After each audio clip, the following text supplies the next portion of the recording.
He told himself it was just another ordinary night in the apartment, until he heard the sound. Not footsteps, not breathing. Something else. Something soft, rhythmic, peeling. Light leaked from beneath her door, pulsing like a heartbeat trapped inside the walls. And then came her voice, calm, trembling, alien. "Brane," she whispered, "don't come in." But he already had his hand on the door. Because when someone tells you not to look, that's exactly when you have to see what they're hiding. The problem with living with an alien is that eventually you forget she's an alien. By month 3, Saren's oddities had become background noise in our off-campus apartment above the noodle bar. The faint citrus metallic scent that trailed her after a shower. The way she nested with blankets like a smug dragon. The soft polyrhythmic clicking she made when concentrating.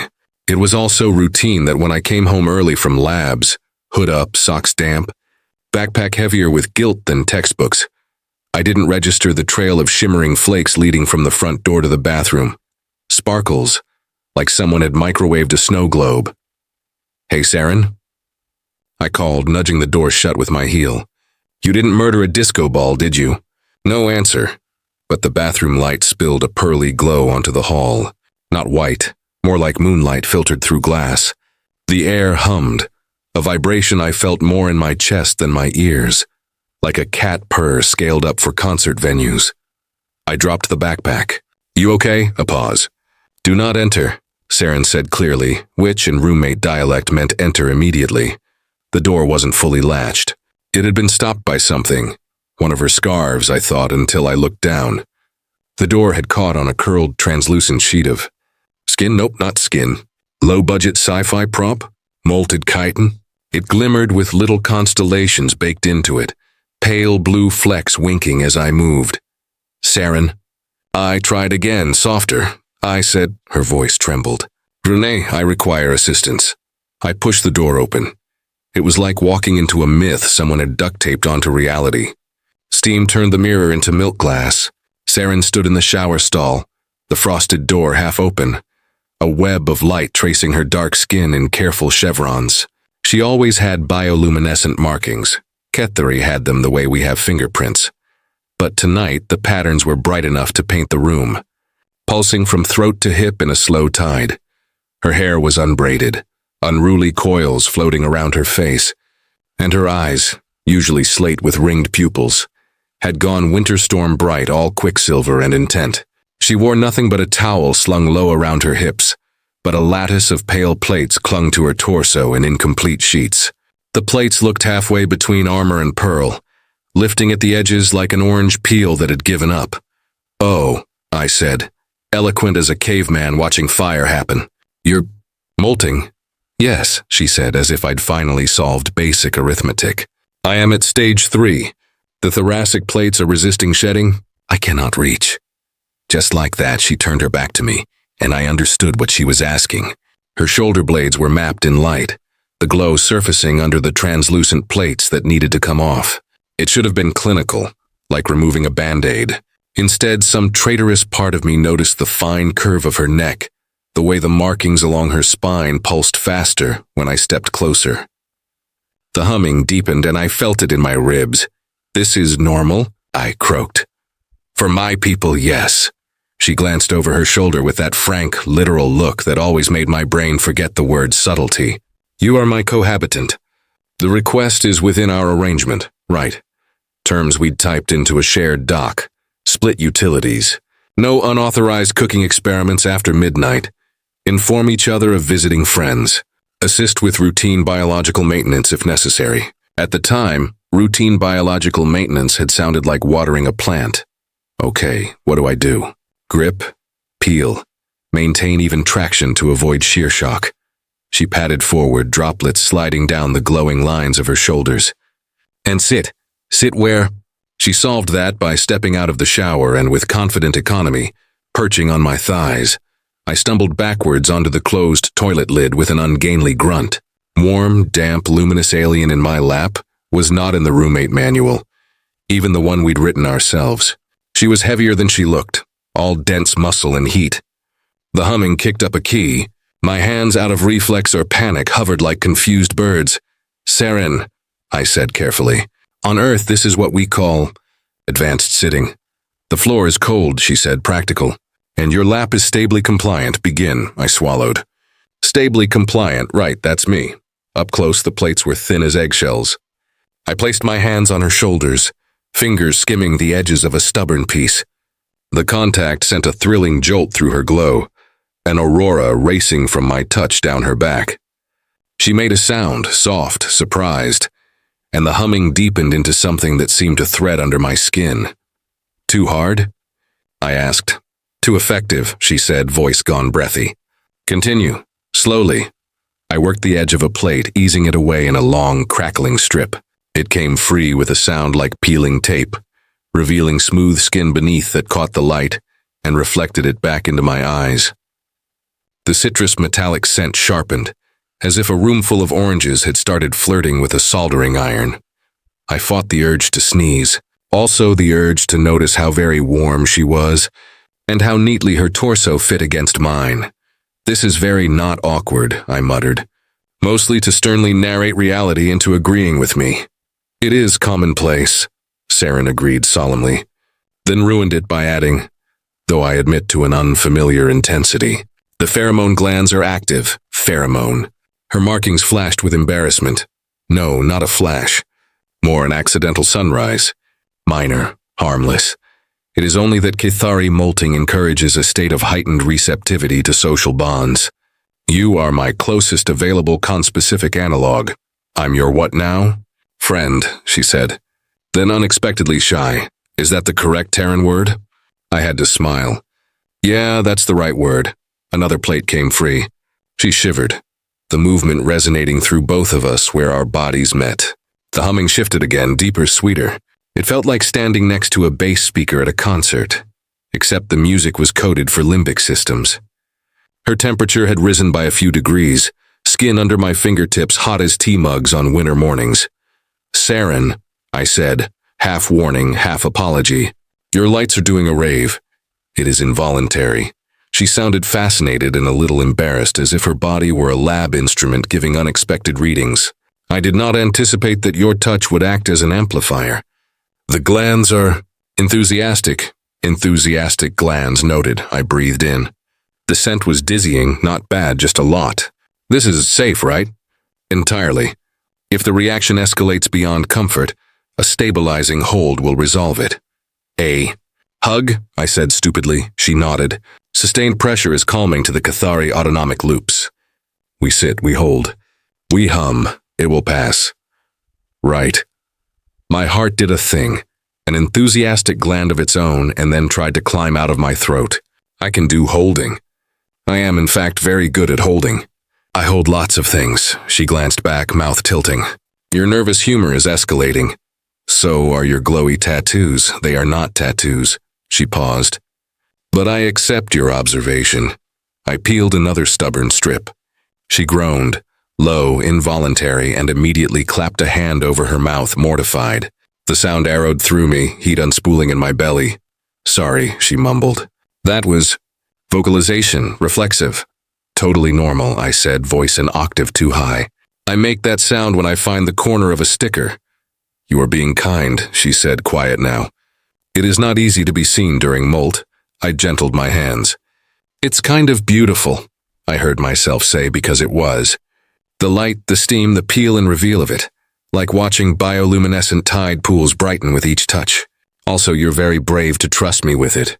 Her shoulders loosened a fraction. Trust is metabolically efficient. Reduces vigilance expenditure.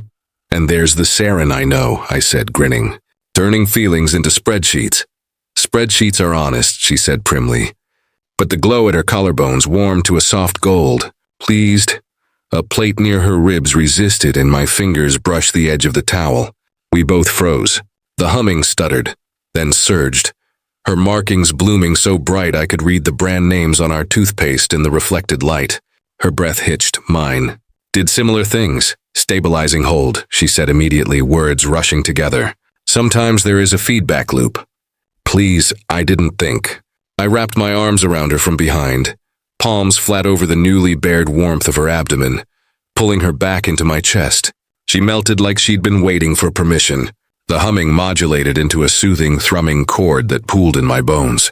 Her head tilted to rest against my temple, the coils of her hair damp and sweet against my cheek. "That's better," she whispered. "Much." We stayed like that, breathing in synchrony because anything else would have felt like declaring war on the moment. The scent eased into something gentler, like citrus rinds warming on a radiator. The glow softened to a heartbeat pulse.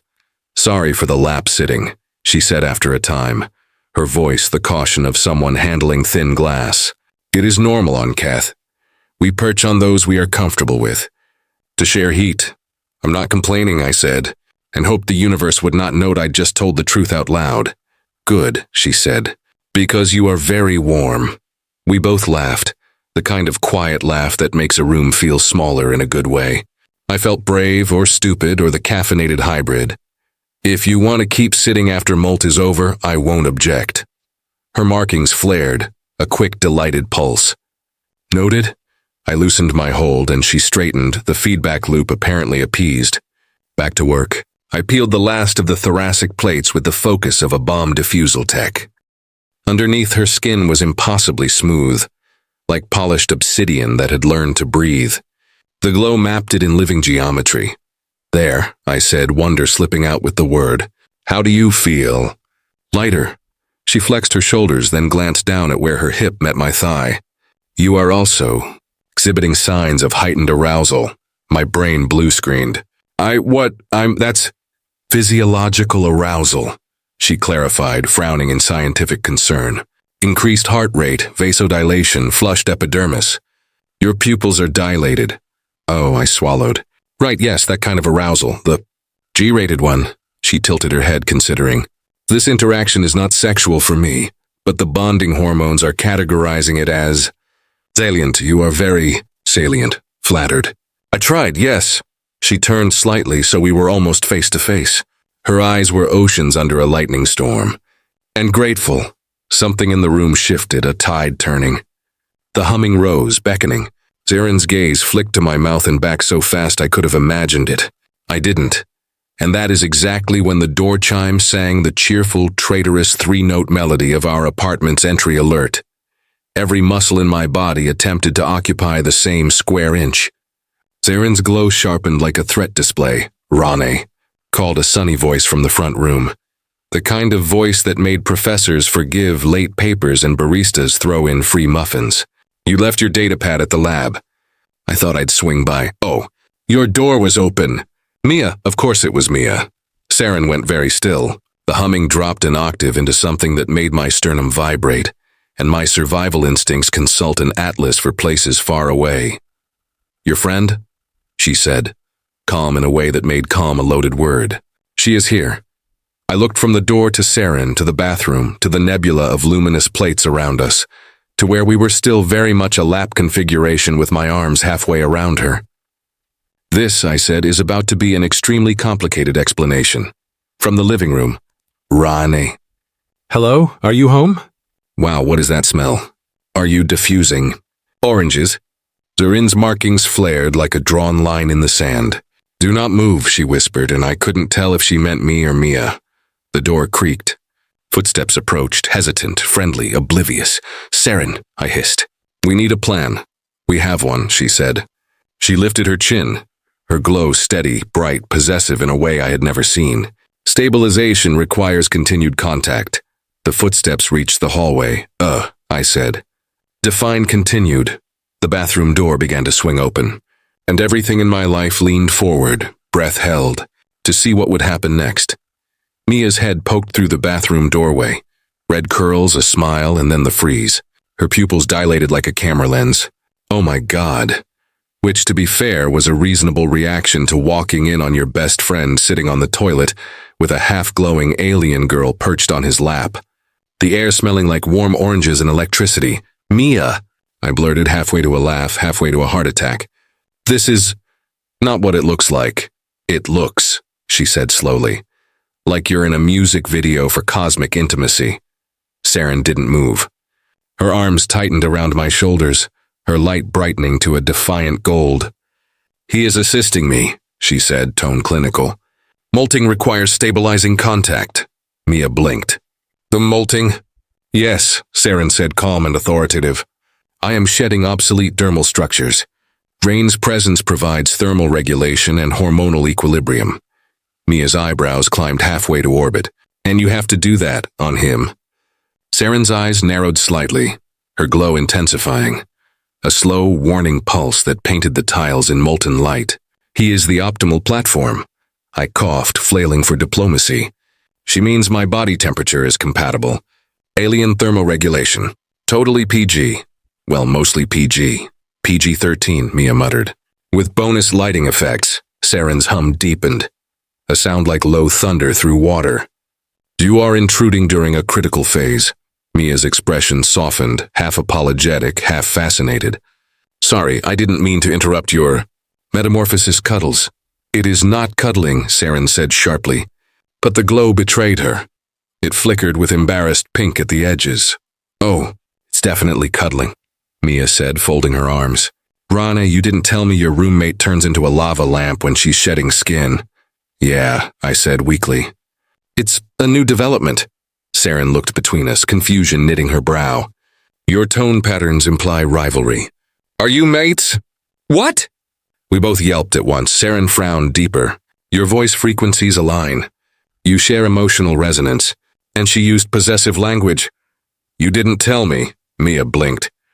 Wait, are you jealous? The air stilled. Saren's markings flared defensively, a visible heartbeat of gold and violet. Cathari do not experience jealousy. We experience protective prioritization of bonded partners. I choked on a breath. Bonded? Wait, hold on. We're not. Saren turned to me with clinical serenity that couldn't hide the faint tremor at her jaw. You provided physical support during molt. Prolonged skin contact while my pheromone glands were active initiated partial synchronization. According to Cathari biology, that constitutes preliminary bonding. Mia's grin was immediate and merciless. Oh, this is rich. You accidentally imprinted on your roommate. I did not imprint, Saren said stiffly. The human was merely available. Gee, I said, trying not to laugh and fail at breathing simultaneously. Thanks, I feel so special. You should, Mia said, amused. Apparently, you're alien married now. Saren's hum rose, indignant, flustered, utterly betrayed by how her glow softened when she looked at me again. It is a temporary condition, she said quickly. Hormonal equilibrium will fade within several hours. She trailed off. Unless, I said, instantly regretting it. Her gaze dropped, luminous lashes fluttering against her cheeks. Unless the synchronization completes. Define completes. A mutual physical acknowledgement of the bond. It could be. Her voice thinned to almost nothing. A kiss. Mia's jaw fell open. Okay, I'll see myself out, she said, spinning on her heel with an exaggerated whistle. You two have fun stabilizing whatever needs stabilizing. Mia, I started. But the door was already closing and her laughter echoed down the hall. Silence crashed back in, charged and heavy. Saren stayed still, her bioluminescent patterns dimming to a steady throb. Your friend is loud, she said finally, her voice quiet and uncertain. She's a scientist, I said. They come with commentary. Saren tilted her head. Does she want you? My brain crashed again. Well, no. She's a friend. Then why did she look at you like that? I blinked. What look? The one that made my pulse accelerate, she said softly, as if confessing something she didn't understand. It is illogical. I should not care. I stared at her. This luminous alien woman sitting on my lap, shoulders tense with feelings her species probably didn't have words for. Hey, I said gently, reaching out to tilt her chin toward me. You're okay. Her eyes met mine, and for a moment the glow around us softened to something almost tender. You are my anchor, she said simply. You smell like gravity. I laughed, quietly, helplessly. That's the weirdest compliment I've ever gotten. She smiled, small but real. On Kath, it is intimate praise. Well, I said, voice dropping. I'll take it. For a heartbeat, neither of us moved. The air between us was all warmth and quiet hums and the faintest static charge of what comes next. Then she leaned forward, hesitant but determined, her forehead brushing mine. The light between us brightened, a soft halo that painted the walls gold. Her voice was a whisper. The pheromones will dissipate faster if I complete the synchronization. But only with your consent, I swallowed. You're asking to kiss me, she nodded. Yes, for science. I almost laughed. And then I didn't because the way she looked at me wasn't scientific at all. Okay, I said quietly. For science. Her lips met mine, soft, electric, tasting faintly of rain and sunlight through metal. The hum surged around us, a chorus of distant stars. The air pulsed once, twice, and then everything stilled. When we broke apart, she was glowing so brightly it felt like standing in dawn. There, she breathed, eyes wide. Equilibrium restored. My pulse was not restored. Right, totally calm. I'm basically a monk. Her glow flickered like laughter. You are amusing, Rane. And you, I said, dazed and smiling, are impossible. She brushed a fingertip against my cheek, a gesture so light it felt like a promise. Perhaps. But now we are connected. Connected, I echoed. Yes. She smiled, a small, wicked thing. According to Cathari custom, we are considered provisionally mated until the next lunar rotation. I blinked. We're what? Mated, she said sweetly. Temporarily. It is purely procedural. Procedural, I repeated faintly. Do not worry, she said, sliding gracefully off my lap, her glow dimming to a soft, satisfied shimmer. It can be annulled after 30 standard days. 30 days, I said, voice strangled. Of what exactly? She tilted her head, that mischievous smile widening. Cohabitation, shared meals, mutual regulation of stress hormones. Occasional. Stabilizing contact, I groaned. You mean cuddles? If that is your primitive term, she said, stepping toward the doorway. Then yes. And just like that, she vanished down the hall, leaving a trail of light and the smell of oranges, and me sitting in the bathroom, dazed and glowing with something I couldn't name. Great, I muttered to myself. I accidentally married the alien.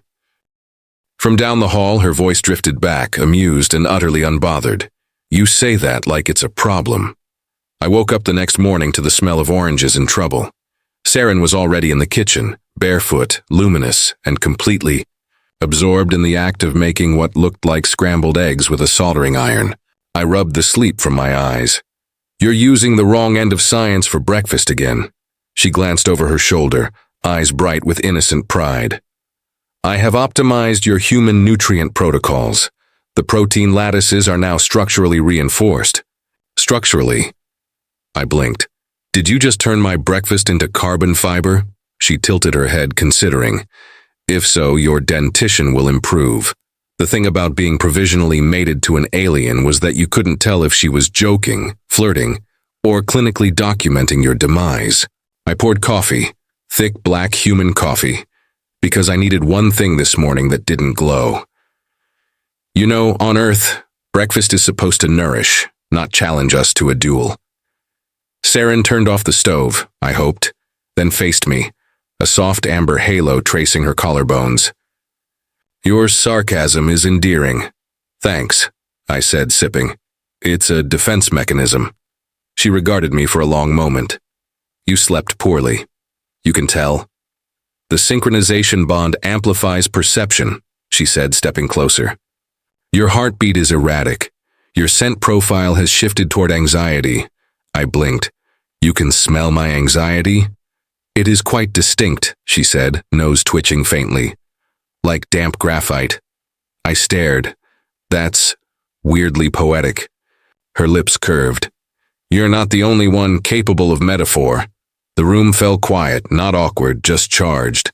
The kind of quiet that hummed with the awareness that something had changed between us. And we both knew it. The kiss had broken something open. Or maybe it had mended something neither of us realized was cracked. Whatever it was, I couldn't stop noticing her now. The way her glow brightened when I entered a room. The subtle hum when our hands brushed passing mugs. The way her voice softened whenever she said my name.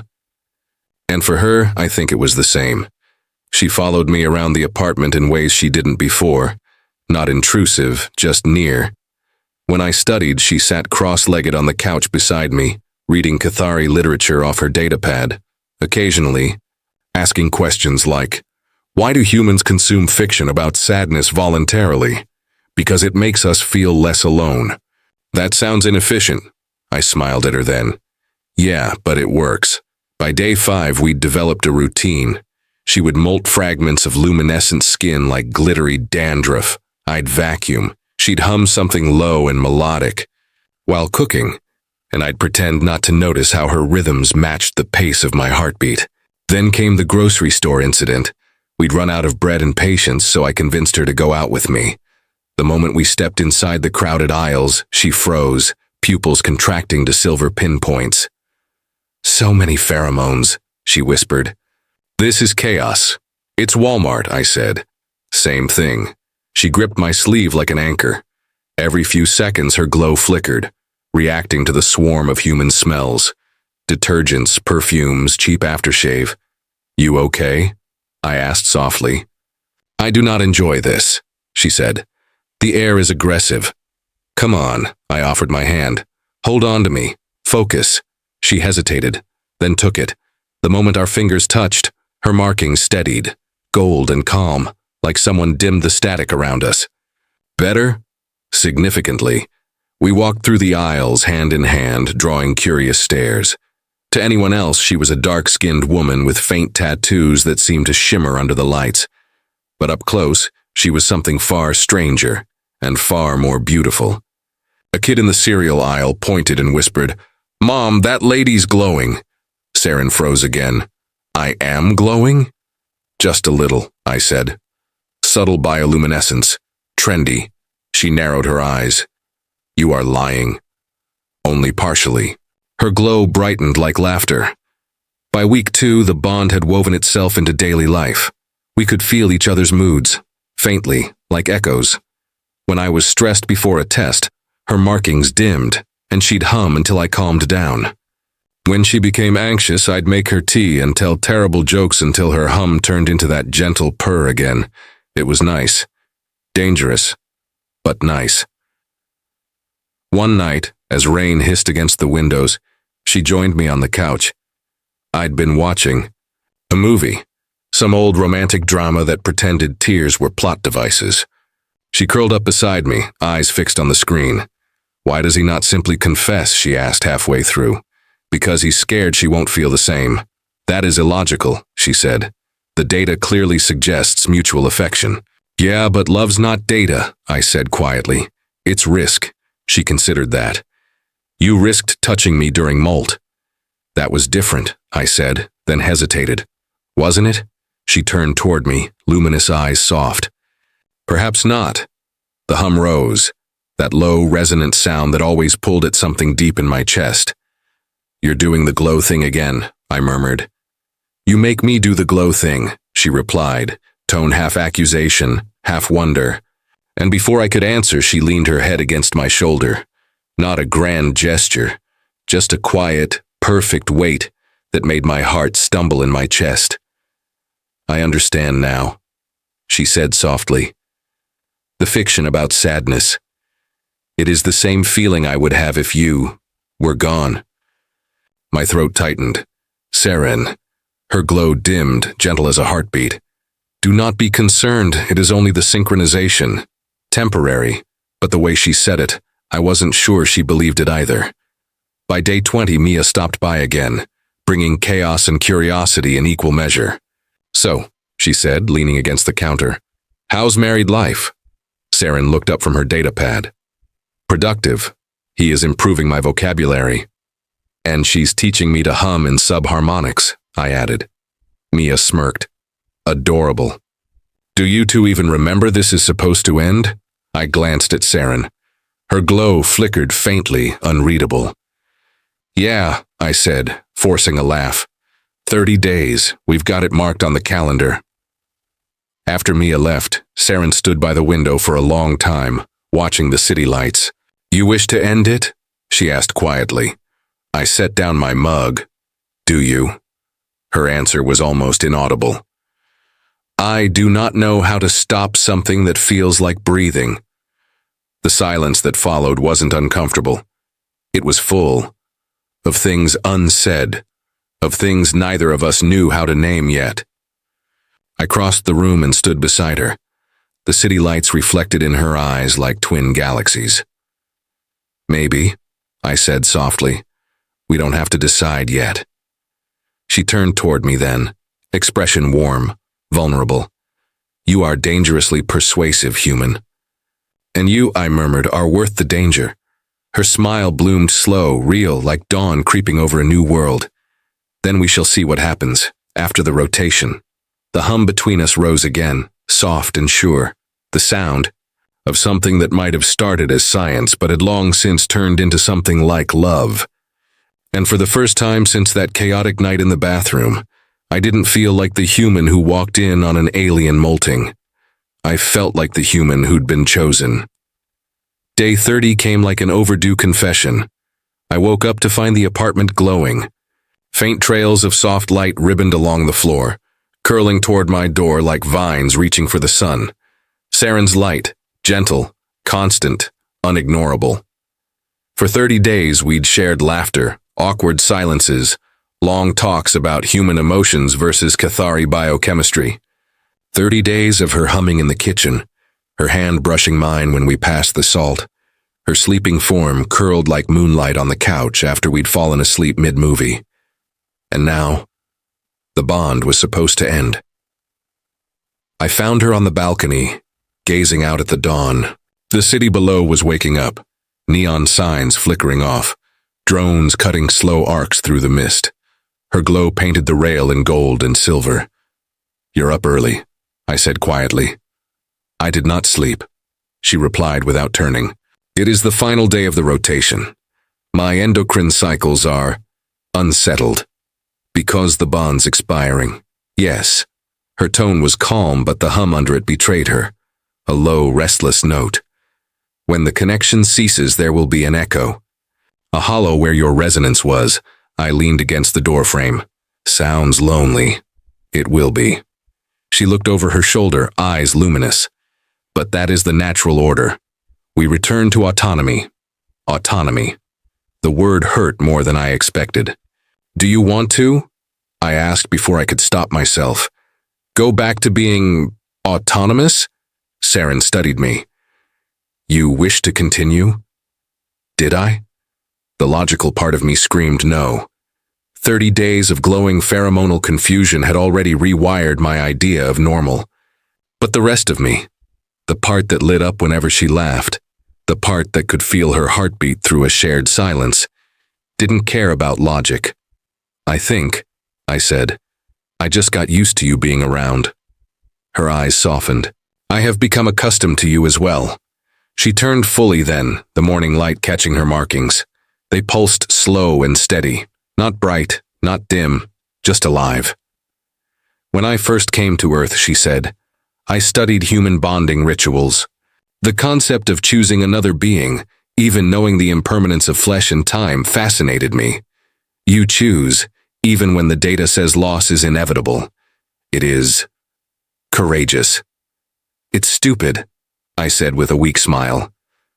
But yeah, maybe it's brave too. She tilted her head. Now I understand the paradox. I am afraid, and yet...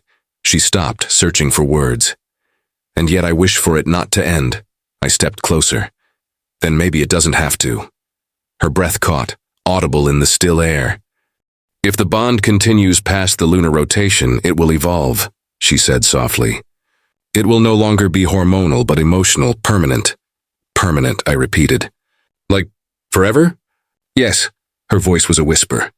For a Cathari, choosing to sustain synchronization is an act of lifelong devotion. She looked at me, really looked, as if she were memorizing every molecule of my face. You are human, Rane. You live shorter lives. Your bodies will fail long before mine. It would be unwise for me to love me, I said. The word hung there, fragile and fearless. Her glow trembled. Yes, too late, I said quietly. Her breath hitched. You are certain? I laughed once, softly, because certainty felt too small a word for what I felt. You drive me crazy. You hum when you're thinking, and you leave glowing footprints on the floor, and you burn toast even though you can calculate molecular lattice stability in your sleep. And every day I wake up, the first thing I look for is your light under the door. If that's not certain, I don't know what is. For a long, shimmering moment, she said nothing. Her glow dimmed, flickered, then flared so bright it chased the dawn back into the sky. Rane. Her voice broke on my name. You have no idea what you have just done. Enlighten me. You have initiated a full binding, she whispered. You spoke the declaration. You meant it. My body... Her markings pulsed wildly, the hum rising into a resonant chord that shook the balcony railing. My body recognizes the truth of your intent. Wait, I said, half laughing, half terrified. You mean I just... Yes, she breathed. You have chosen me, and now I must choose you. She stepped closer, each movement a note in a melody I didn't know but somehow understood. Her hand found mine, her fingers cool and trembling. The air between us vibrated, not metaphorically, literally, like the universe was tuning itself around our hearts. Her markings flared into living constellations. Rane, do you accept synchronization? I swallowed hard. With you? Always. Then she kissed me, not tentative like before, but deep, certain, fierce. The world fell away. The hum became a storm of sound and color. My chest burned, but it wasn't pain. It was expansion, connection. The bond surged between us, molten and endless, carrying fragments of thought and feeling. For one heartbeat I saw her memories, the shimmer of Keth's oceans under twin moons, the ache of leaving her homeworld, the loneliness of pretending she didn't need anyone, and beneath it all, me. When the light faded, we stood locked together, breathing hard. The world was quiet again, but something inside us had changed forever. Saren's glow settled to a soft, steady rhythm. Her forehead pressed to mine. It is done, she whispered. We are bound, I laughed shakily. You say that like we just filed our taxes. Her lips curved into a smile that was all warmth and wonder. For my people, this is our version of marriage. My stomach did a backflip. Oh, great. So now we're actually married. Yes, she said serenely. And the registry on Keth will be notified automatically. You're kidding. I am not, she said, eyes gleaming with mischief. A drone will likely deliver ceremonial paperwork within the next cycle.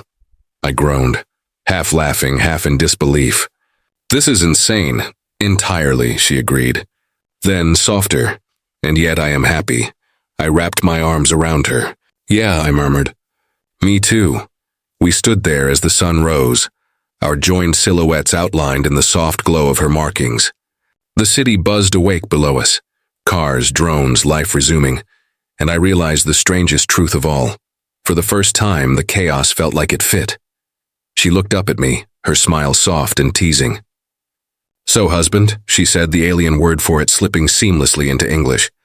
What is the human tradition for first mornings of marriage? I grinned. Coffee. And maybe not burning breakfast this time. She nodded solemnly. Acceptable. Then with mock seriousness, also, your skin produces dopamine when I touch you. That is scientifically adorable. I laughed, shaking my head. And you say we're weird. She leaned against me, her hum low and content. We are both strange, she said, but perhaps that is why we fit.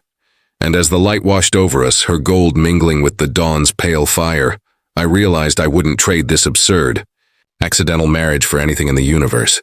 Maybe that was the human part of me. Or maybe it was just love. 3 days after the sunrise that made me a married man, or bonded cohabitant under Interstellar Statute 47A, as Saren insisted on calling it, the doorbell chimed with the sound of impending doom. I was halfway through a mug of coffee when Saren's head snapped up, markings flaring bright gold. It has arrived. What has arrived? I asked, immediately suspicious.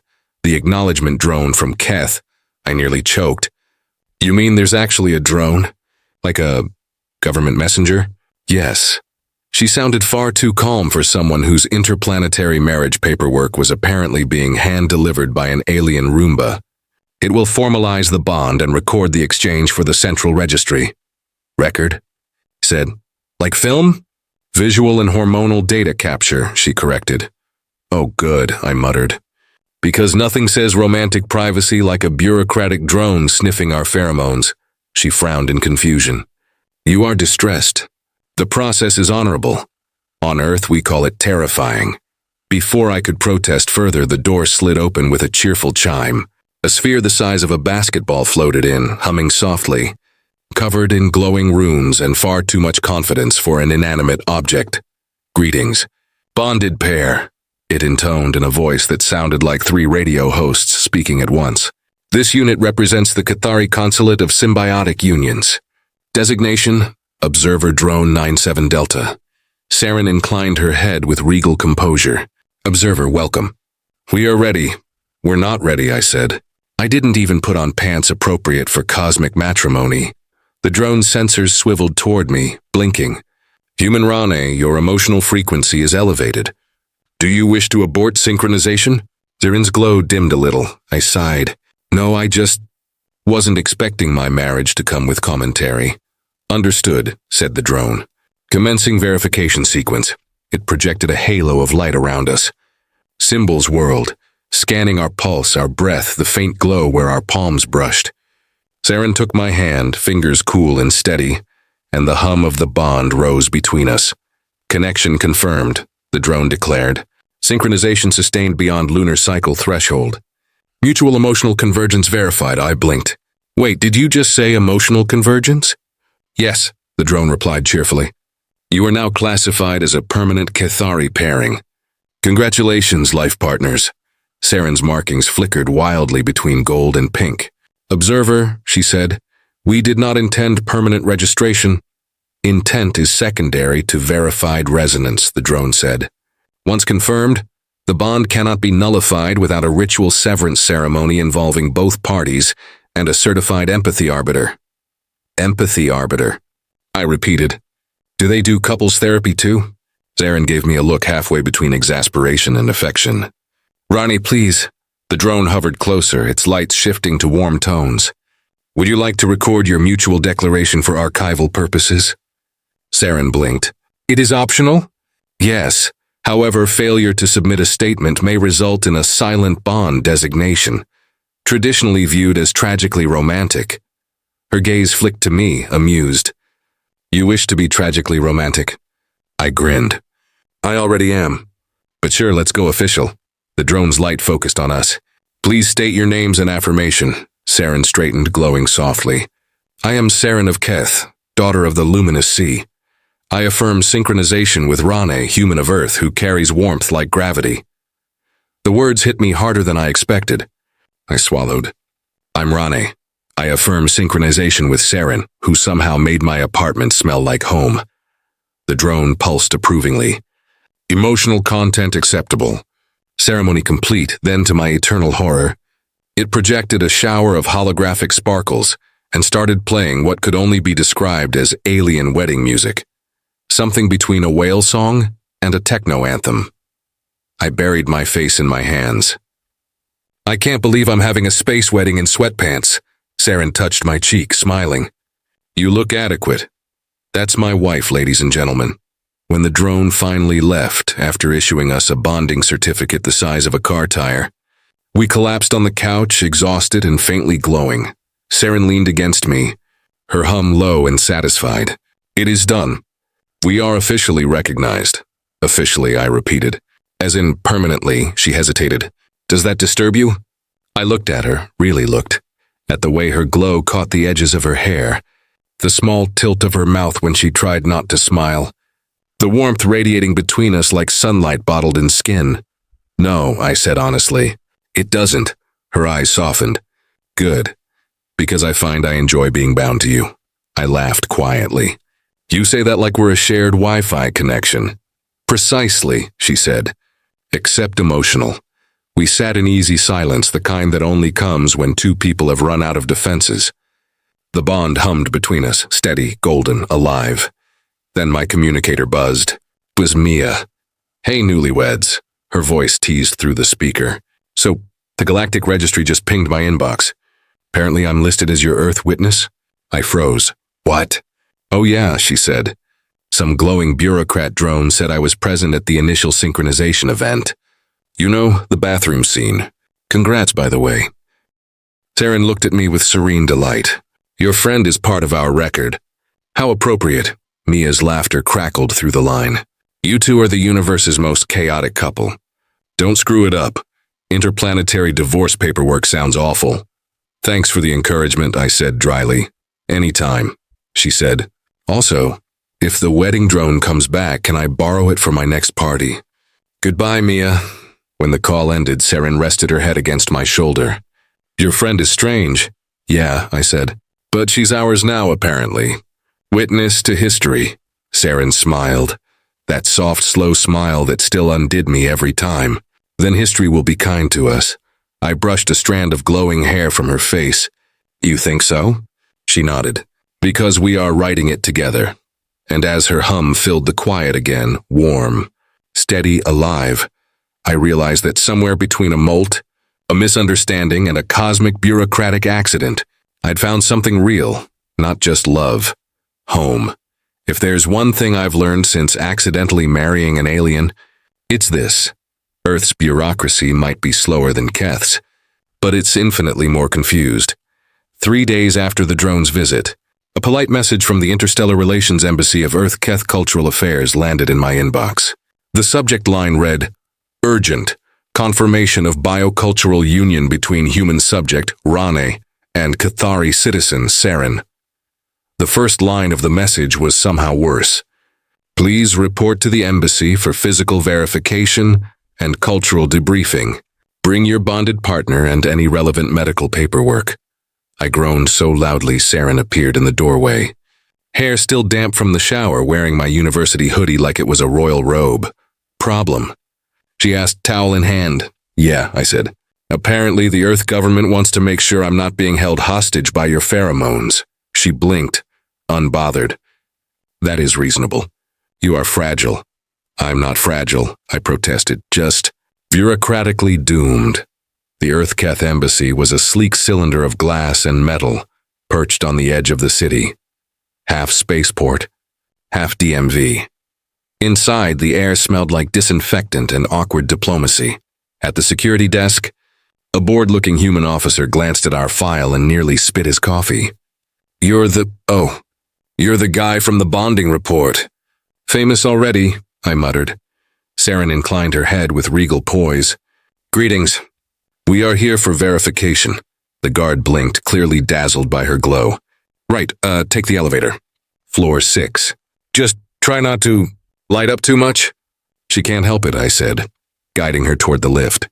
She's solar-powered, Saren elbowed me gently. But it still felt like being nudged by someone carved from elegance and quiet strength. The debriefing room looked like an IKEA display designed by NASA. A trio of officials waited inside. 2 humans in crisp suits and 1 blue-skinned Cathari diplomat wearing a translator pin. The diplomat smiled when she saw Saren. Ah, Saren of the luminous sea. It has been many rotations. Saren bowed her head. Ambassador Rill, I did not expect to see you here. I was assigned to Earth after the incidents with Cathari students attempting synchronization experiments. Rill's eyes twinkled knowingly. You appear to have gone further than experimentation. I raised a hand. Hi, I'm the experiment. The ambassador's smile widened. Yes, we've read your file. You initiated full resonance quite accidentally. Story of my life, I said. So, what's this physical verification about? Rill gestured gracefully. Merely to ensure the bond is stable and consensual. Saren nodded. It is, I added quickly, very consensual. Mutually glowing. Emotionally synchronized. 10 out of 10 would accidentally bond again. The humans exchanged looks somewhere between confusion and suppressed laughter. Rill's markings shimmered with amusement. Excellent. Then perhaps we may proceed to the integration step. I frowned. Integration? She clasped her hands. When a Cathari human bond becomes permanent, both nervous systems adjust. To prevent imbalance, we will administer a brief synchronization pulse, harmless, to align your biochemistries. Saren turned to me, eyes shining. It is a symbol of equality. We share the hum. I chuckled nervously. The hum, like that thing you do when you're glowing? She nodded. You will hear it, briefly. It will not hurt. I trust you, I said before I could think about it. Her expression softened in that way that made the whole room fade out for a heartbeat. Then take my hands. I did. The ambassador placed a slender device between our joined palms. A soft pulse of light spilled out, and for a second, just one perfect second, I felt it. The hum, not through my ears but everywhere. A vibration in the bones, a resonance in the blood. Saren's emotions brushed mine. Warmth, calm, a flicker of awe. And underneath it, love so fierce it felt like standing in sunlight for the first time.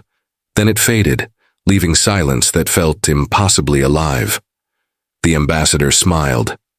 Integration complete. The bond is true, Saren's markings glowed softly. Always, I thought that was the end of the weirdness. I was wrong. When we left the embassy, my communicator buzzed again, this time with a message from my parents. Son, your mother and I just saw you on the news. Something about a human-alien marriage ceremony? Call us. Saren peered at the screen. Your family has discovered the union. Oh yeah, I groaned. They've definitely discovered it. That evening, I made the call. My mother answered first. A woman whose patience could withstand any storm except surprise alien weddings. Rane, she said, in the tone that could peel paint off walls. Why are there glowing photos of you on the interplanetary newsfeed? Good question. And who is this Saren of the luminous sea? She's very pretty, but... Hi, mother of Rane, Saren interrupted, stepping into the camera's view with that calm, dignified smile. It is a pleasure to finally meet my bonded's progenitors. My mother blinked. Oh my father's voice floated from somewhere off screen. Is she glowing? Margaret, she's glowing. Saren inclined her head. A minor bioluminescent feature. Would you like me to dim? My mother, completely disarmed, stammered. No, dear, you're perfect as you are. I watched, jaw dropping, as Saren proceeded to charm my parents into total submission. Within minutes, my father was asking about Cathari cuisine, and my mother was demanding recipes for that glowing soup thing. Saren smiled serenely. It is not soup. It is symbiotic nutrient plasma. My mother nodded sagely, as if that explained everything. By the end of the call, she was saying things like, "We can't wait to meet you in person, sweetheart," while I sat off to the side, utterly irrelevant. When the call ended, I groaned into my hands. You realize you just became my mom's favorite person, right? Saren smirked, her glow warm. She is delightful. You have her eyes. I looked up, mock glare softening into a smile. You're unbelievable. She reached out, fingertips brushing my jaw. You married me. Accidentally, her glow deepened playfully. Accidents can be beautiful. I laughed, shaking my head. You know what? So you're right. And as she leaned in, humming softly of that low, familiar sound that always made the world seem a little wider, a little brighter, I realized that maybe, just maybe, this was exactly the kind of impossible life I'd been waiting for. When the Interstellar News Network calls you the first true cross-species pairing recognized by both governments, you learn two things fast. Privacy is a myth. Aliens have zero chill when it comes to romance. It started with a polite invitation. The Cathari embassy requested our presence at the Festival of Bonds, a centuries-old celebration of unity between partnered souls. Saren accepted before I could even process the word festival. Wait, I said when she hung up. Did you just agree to attend an intergalactic wedding convention? Festival, she corrected, all serene confidence. It honors the diversity of connection across species. Our participation will be symbolic, I repeated, wary. How symbolic? She smiled in that mysterious Cathari way, half reassurance, half mischief. There will be dancing. The festival took place in the Central Embassy Plaza, a vast open dome lined with hovering lanterns and music that seemed to ripple through the air itself. Hundreds of couples gathered, glowing, humming, or radiating pheromones in colors I didn't even know existed. Saren looked radiant. Her markings flowed like liquid starlight, a gown of soft silk draped over her shoulders. I wore a borrowed ceremonial sash that made me feel like a decorative pet. Smile, she murmured, sliding her fingers into mine. You represent Earth. I represent confusion, I muttered, but squeezed back. As we stepped into the dome, a wave of applause rippled through the crowd. Cameras, both human and alien, whirred. A holographic banner appeared overhead, translating across 10 languages. The first human Cathari bond celebrates unity. Great, I whispered. We're public property now, Saren chuckled. Fame is fleeting. Come, the ritual awaits. We were guided to the central dais where a Kethari priest hummed a note that made the air vibrate like a tuning fork. Siren and I stood opposite each other, our hands glowing faintly where they touched. The priest's voice rolled out like distant thunder. The bond between heart and heart transcends matter, species, and form. Let the resonance be shared. Around us, thousands of lights brightened, matching our pulse. I felt the hum rise, not just between Saren and me, but through the crowd. It was communal, alive, beautiful. Saren looked at me, eyes glimmering. You feel it? Yeah, I breathed. It's like standing inside a heartbeat. Then you understand why Keth celebrates love as energy. I think I do now. She smiled, and for a fleeting second, the cameras, the crowd, the noise, all of it disappeared. There was only her, glowing softly under alien stars, her hum syncing with mine until we were one steady chord. When the ritual ended, the applause was thunderous. Someone threw what looked like petals made of light. I caught one. It dissolved on my palm like warmth itself. The Cathari ambassador approached, beaming. You have become an icon of interspecies harmony, she said. Your bond proves coexistence is possible. Saren bowed her head. We are honored, I added. Also kind of terrified. The ambassador laughed, a sound like silver bells. That's the correct emotional balance for marriage. By the time we escaped the crowd, my face hurt from smiling. We found a quiet corner by the glowing fountains. Well, I said, guess we're famous. For now, Saren said, leaning against me. Eventually others will bond. We will fade into legend. Legend, huh? I grinned. Can't wait for the history books to call me the human who walked in on Molting. Her laugh was soft, musical, and what she did next changed everything. We shared a long, warm silence, the kind that didn't need hums or lights to mean something. Finally, she said, You were never just an accident, Rani. You were my miracle of timing. I smiled into her glow. You were mine too. And as fireworks of pure starlight burst above us, painting the sky in gold and violet, I realized that our story, bizarre, luminous, impossibly beautiful, had become something larger than both of us. It wasn't just about being human or alien anymore. It was about the way two hearts, against every rule of nature and science, found harmony in the hum. After the festival, the city slept under ribbons of alien starlight. For once, there were no drones, no reporters, no holograms projecting our faces above the embassy dome. Just the quiet hum of night and the faint scent of oranges that always lingered around her. We walked home in silence, hand in hand. Her glow had faded to a soft gold, pulsing like a heartbeat against my palm. You're quiet, I said. So are you, she replied. I am processing. Me too, I admitted. I didn't expect to become a cultural icon by accidentally walking into a bathroom, she laughed softly, the sound carrying in the night air. Most significant discoveries begin with accidents. Yeah, but most don't come with interplanetary marriage paperwork. Saren looked up at the stars. Her stars, somewhere out there. Paperwork can be undone. Connection cannot. We stopped at the bridge overlooking the river. The water shimmered with the reflected lights of the city, and her glow mingling together, rippling like a living thing. Rainy, she said quietly. On Keth, when two souls reach resonance, they return to stillness together. It is tradition to share a silence before the next dawn. Stillness, I repeated. We can do that. So we stood there side by side, watching the lights move across the water. The air smelled faintly of rain and metal, and her hum, soft, steady, vibrated against my ribs. It wasn't just sound anymore. It was home. After a long while, she spoke again, her voice low and warm. Do you ever regret it? What, you? Moving in, the molting, the accidental marriage, the global fame? I smiled. No, not even once. Her glow deepened. Even though your life is different now? Different isn't bad, I said. It's just brighter. Her markings shimmered with amusement. That was a pun. Yeah, I'm learning from the best. She turned toward me then, her eyes reflecting the city lights and something softer beneath them. You know, on Keth, Bonded pairs renew their vows under their homeworld's twin moons.